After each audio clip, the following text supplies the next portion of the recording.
Stephen Wonderboy Thompson is with us. Thanks for the time today, man. What's going on? Hey, man, just actually got done doing a training session with my buddy Ryan Hall. He came down, so I believe he's got a fight coming up, and so we're getting some good training in, man.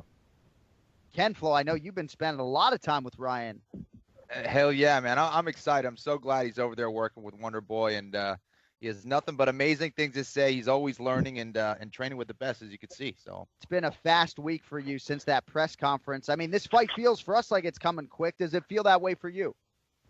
Oh, yeah, man, it can't come fast enough, to be honest with you. I mean, this is definitely a dream come true. Fighting at the Madison Square Garden, I just think about how many legendary people have been in there, performed in there, and now the UFC is going to be there. But even better than that, I'm actually going to be fighting on the card with, Chris Weidman, who's, family now. So I think that's a plus. It's a bonus. Yeah, I don't think the masses realize that you guys are like brothers now. So that's very cool for you guys. Now, I think a lot of people, Stephen, are just really happy for you to get this fight because you're a good man. You're a special fighter. You're certainly worthy. Some people thought even before you fought Rory McDonald that you were worthy of a title shot. I mean, do you get that sense that people are really just happy that you're getting what people believe to be a deserved opportunity here? Oh, yeah, definitely, man. I mean, after – I don't know if you saw it or not, on Fox Sports 1, I called him out, and he was like, he pretty much told me straight up, no, man, I mean, I want you to fight Lawler. You can go fight Lawler. I want to get a money fight. I think that kind of pissed a lot of people off. And, they actually got on social media, Instagram, Twitter, and really fought on my behalf. So, you know what, man, I thank all of them for going out there and doing that, because everybody knows I'm not a trash talker. I'm not that good at it, man. Stephen, do you think Woodley is getting overly emotional about this? Oh, you know what? It seems like it.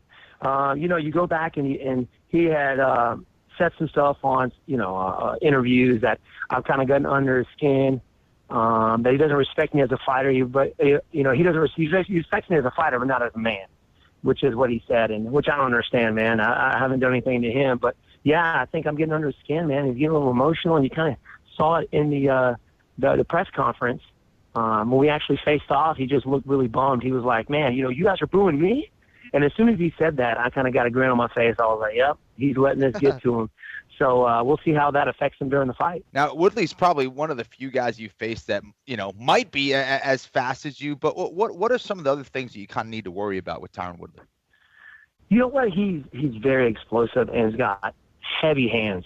He touches you with that right hand, you're going down. So that's one thing that definitely going to be watching out for. Also his wrestling, man. He's got a good wrestling background and used it very effectively during his fights. He likes to keep his left side forward, doesn't switch a whole lot. Kind of like a Johnny Hendricks, but with the other side forward and way more explosive. So yeah, I mean, we got a good game plan going in for this fight, and we're going to be ready for it, man. So I'm pumped that Ryan Hall is with you. He's one of the most impressive martial artists that I've ever been around and worked with. What has Ryan been working on, and how have you guys been helping each other? Man, you know what? It's the movement for him, and God, he has come leaps and bounds when it comes to his striking. So that's what he's focused on here, getting good sparring partners.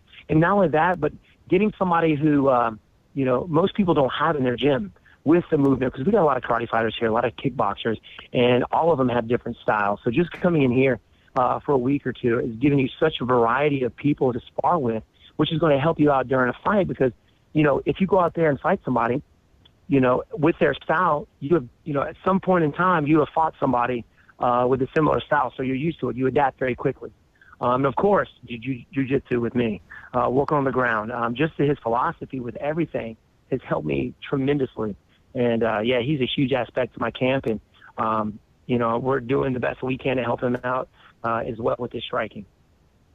So during these next 4.5, 5 weeks or so, are you in South Carolina exclusively and having people come to you, or are you going to bounce around at all? Yep. You know what? I started off my camp in New York with Chris Weidman. We pretty much had the same, fairly the same fighter, big, heavy hands, wrestling base. He's fighting Yoel Romero, so we went up there, we trained together. I'm back here for 2 weeks. Then I go back to New York to train with Chris for another week and a half, and then I'm back home. So I'm definitely bringing a lot of fighters in. Obviously, Ryan came in, got my buddy Matt Miller, who's, phenomenal wrestler from Canada. My brother Evan's coming in Thursday for the sparring partner. So yeah, we're bringing people in, and when I'm not here, I'm up in New York training with my buddy Chris. Stephen Wonderboy Thompson with us here on the Anakin Florian podcast. So I talked to a coach recently who said he's seen mistakes on film being made by people who have fought you in the UFC. Why do you think, I mean, without revealing a game plan and anything you don't want to say, fine, but why do you think people have such a hard time, sustaining success against you in a fight? You know what? I've come a long way when it comes to, mixed martial arts. I've studied kickboxing and karate for pretty much my entire life. And just working on, I think if you saw in my earlier fights in the UFC, I was very hesitant because I was worried about the takedown. But now since I've been working with these good wrestlers and good jiu-jitsu guys, like my buddy Ryan Hall, and has kind of helped me out and feel more comfortable out there. And just the style is very difficult to adapt to, unless you have somebody in your gym with that sideways stance, who throws the lead leg kicks, who blitzes and works the angles. It's different, man. And you can watch film all day, but until you get out there and feel it, it's completely different. So, Right. Like Rory, I think he probably prepared himself more than anybody else I've faced. He brought in Raymond Daniels, who's also a karate fighter. But still, it was different. He said, man, it was so different out there with you. And it's just being able to adapt to your opponent, I feel. With Rory, I think he was probably one of my toughest opponents today, just because he's very good everywhere. And just going out there and to adapt, because, my whole game plan going out there in the beginning was to take him out in the first round, was go out there, be aggressive, kind of like it did Johnny Hendricks. But as soon as I went out there, he lowered his stance. I completely had to change everything up because I knew he was waiting for me to close the gap so he can look for that takedown. So just adapting is, it's difficult for those guys to adapt to it. And, yeah, man, that's basically it. Dude, that's interesting stuff. It sounds like a TV analyst in the making on the other line right now. I'm trying. Steven, I'm trying. Of course, being out there and working with Kenny Florian and DC and those guys, they definitely helped me out and made me feel like I'm at home. And so I appreciate you, man. So thank you for being that role model for me as well. Of course, my man. So, we had Tyron Woodley on this show a couple weeks ago, and I think that's where he made some of his most pointed comments having to do with this fight and how it came together. So I want to just play about 40 seconds of the audio from the UFC welterweight champ, Tyron Woodley. I know you addressed the emotion, but I want you to hear this from him, and then we'll get your thoughts on the other side. Wonderboy, I respect him as an opponent, but I really don't respect him as a man. Like, he knows that we committed to this fight almost 6 weeks ago. And for him to charade around like I'm scared to fight him and retweeting and liking all these posts, for someone to need, desperately need that real affirmation from the fans and for people to like him, like, I can't respect that because I'm going to try to do the same thing to you, no matter if you like you, no matter if you hate you, no matter if you talk up. You're not going to be able to say one thing and say, okay, now I really want to kick you. I've never wanted to hurt a fighter in my life. I've knocked a lot of people out. I made a lot of people look like they were in harm's way. But this is one person that emotionally, I physically want to hurt him. So you heard it there, Stephen, from Tyron Woodley. Any thoughts on him sounding off a couple weeks ago?